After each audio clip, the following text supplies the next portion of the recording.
नमस्कार. एव्हरीडे मालवणीमध्ये स्वागत आहे. आज मी बनवत आहे तांदळाची खीर. मी सांगितल्याप्रमाणे खीर बनवा आणि पहा, दुसरी कुठलीही खीर तुम्हाला आवडणार नाही. इथे मी 1 वाटी बासमती तांदूळ घेतला आहे. वजनाने सांगितलं तर 80 ग्राम आहे. तांदूळ 3 ते 4 वेळ स्वच्छ धुवून घ्यायचा आहे.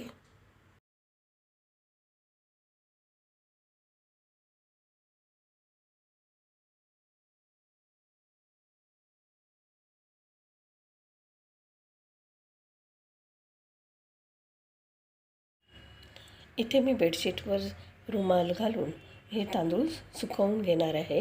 पंख्याच्या हवेखाली किंवा मोकळ्या हवेमध्ये तुम्ही सुकवू शकता. हे तांदूळ फक्त अर्धा तास सुकवायचे आहेत. इथे अर्ध्या तासानंतर तांदूळ चांगले सुकले आहेत. हाताला पाणी लागत नाही आहे, एवढेच सुकवायचे आहेत. आता हे तांदूळ मिक्सरच्या भांड्यात घालून जाडसर वाटून घ्यायचे आहेत.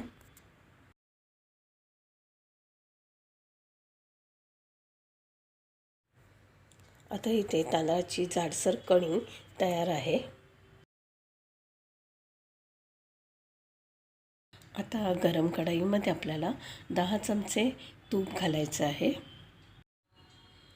आता इथे मी सांगेन की कढई जी आपण खीर बनवण्यासाठी वापरणार आहे ती चांगली घासून घ्या. घासलेली असेल तरी पुन्हा घासून घ्या. दूध फाटण्याची शक्यता त्यामुळे कमी होईल. आता तुपामध्ये मी बारीक कापलेले काजू, चारोळी आणि मगज घातले आहेत. मनुके घातले आहेत.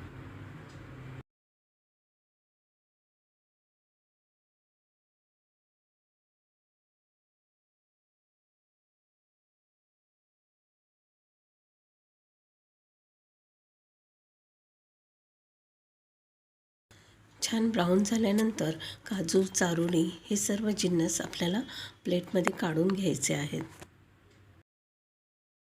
आता याच तुपामध्ये जाडसर वाटलेली तांदळाची कणी जी आहे ती घालायची आहे.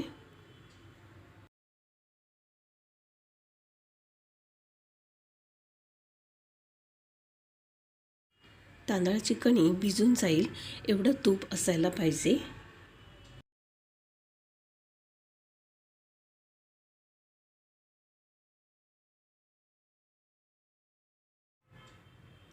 छान ब्राऊन होईपर्यंत कणी भाजायची आहे.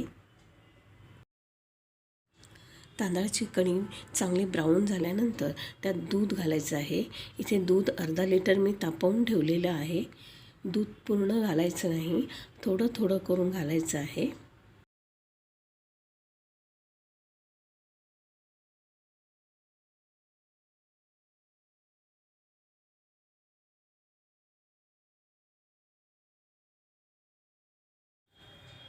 अर्धा लिटर दुधामधील पाव लिटर दूध मी इथे वापरलं आहे.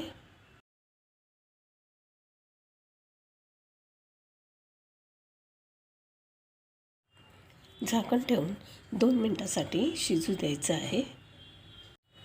तुम्ही पाहत असाल झाकण मी पूर्ण ठेवलेलं नाही.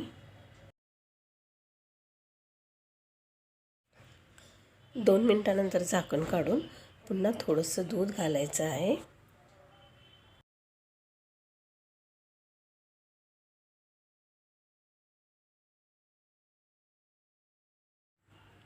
पुन्हा झाकण ठेवून 2 मिनिटं शिजू द्यायचं आहे.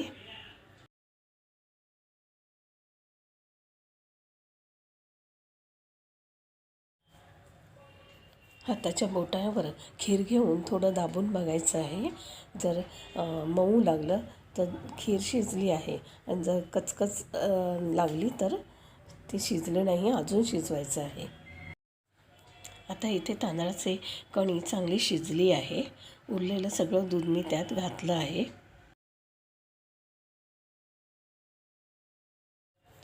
आता तळून घेतलेले काजू, बेदाणे, चारोळी, मगज सगळं दुधामध्ये घालून द्यायचं आहे.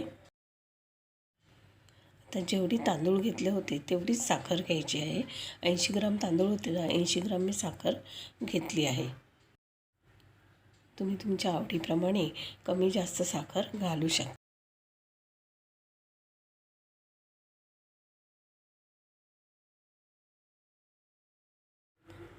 आता इथे 2 चिमटीमध्ये मावेल एवढंच मीठ मी घातलं आहे. मिठाशिवाय कुठल्याच वस्तूला चव येत नाही. 1 चमचा वेलची पावडर मी घातली आहे. आता इथे खिरीला चांगली उकळ आली आहे. आता मी गॅस बंद करत आहे. अशा प्रकारे एकदम टेस्टी अशी तांदळाची खीर तयार आहे. तुम्हाला जर माझी खीरची रेसिपी आवडली असेल, लाईक, शेअर आणि सबस्क्राईब नक्की करा.